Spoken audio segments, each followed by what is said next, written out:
Now that we've talked about frequency tables and graphs, let's go ahead and talk about normal distributions. So if you remember at the end of the last segment of this lecture, we said that the importance of visually looking at our data, in other words graphing it, is so that we can compare it to the normal distribution. So what is this normal distribution? Well, the normal distribution is a special case of a frequency polygon. It's a special case because it's theoretical, and if we look at it, that the line is smooth, it's not jagged like a frequency polygon.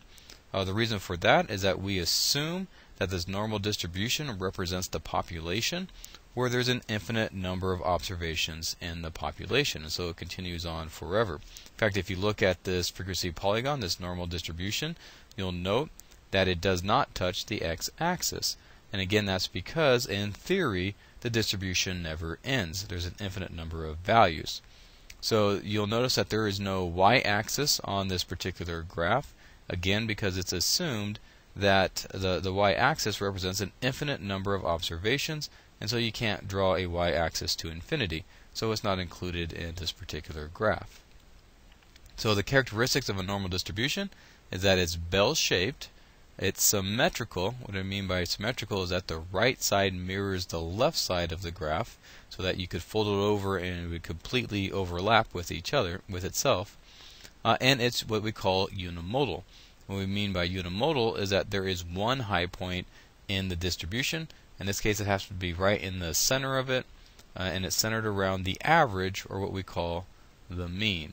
So again, normal distribution, a special case of a frequency polygon. It's bell-shaped, it's symmetrical about the mean, and it's unimodal, or in other words, there is one high point of. I mentioned in the last segment that we should be concerned that if our variable is not normally distributed, so our distribution is not normal, then we should be worried about the conclusions we make from our test results or from our statistics. And so if our distribution is not normal, we tend to call it a skewed distribution. So there are two types of skewed distributions that we'll talk about in this class. There's the positively skewed distribution and the negatively skewed distribution. So here is a representation of a positively skewed distribution. It doesn't have to look exactly like this, but this is an idealized form. Note that it is not bell-shaped. It is also not symmetrical. In fact, you'll notice that there is a tail in the positive direction. So a good way to recognize a positively skewed distribution is by looking at the tail. So the tail tells the tail. If the tail of the distribution, if we have a tail of the distribution, it's in the positive direction of our number line, so where numbers get larger, so to the right, then it's going to be a positively skewed distribution. On the other hand, if the tail of the distribution is in the negative direction, so where values decrease on my number line, then that's going to be a negatively skewed distribution.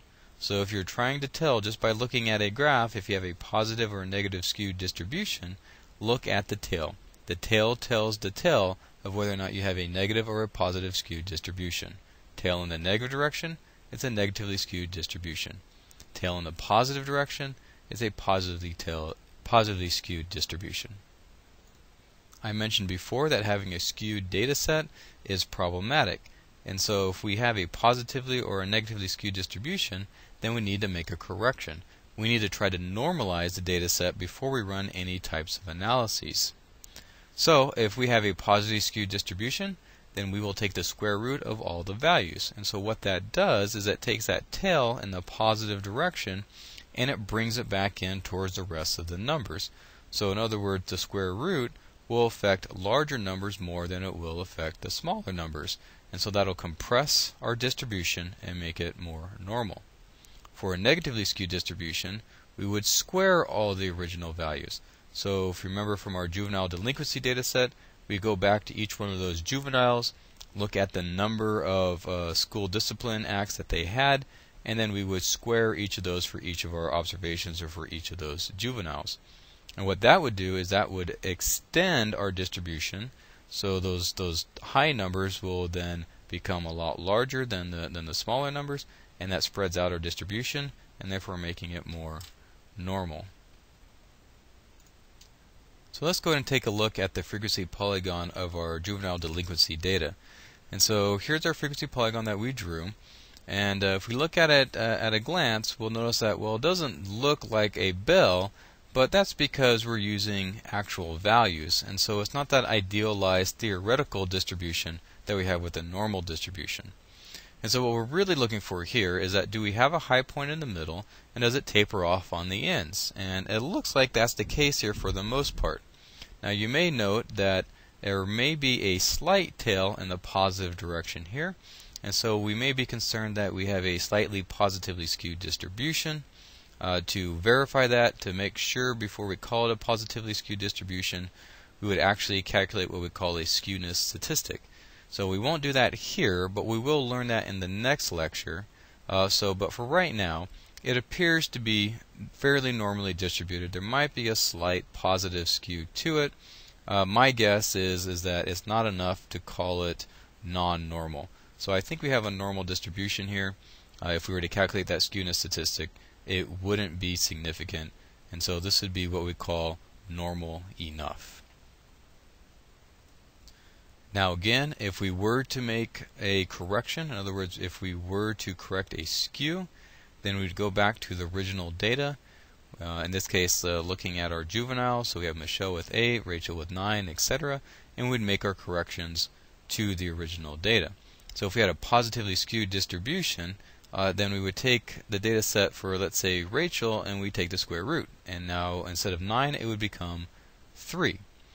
For Lillian, who had 16 behavioral acts of discipline, if we take the square root, it would then become 4. And so what that does is it compresses the data down. We would then have to create a new frequency table. We would have to generate a new graph and look to see if we have corrected our skew from the data. But in this case, we looked at our frequency polygon. It looks fairly normal. If we were to run the skewness statistic, it would have been fine. And so in this case, we wouldn't make any adjustment, but just realize that if adjustment is needed, then you have to go back to the original data.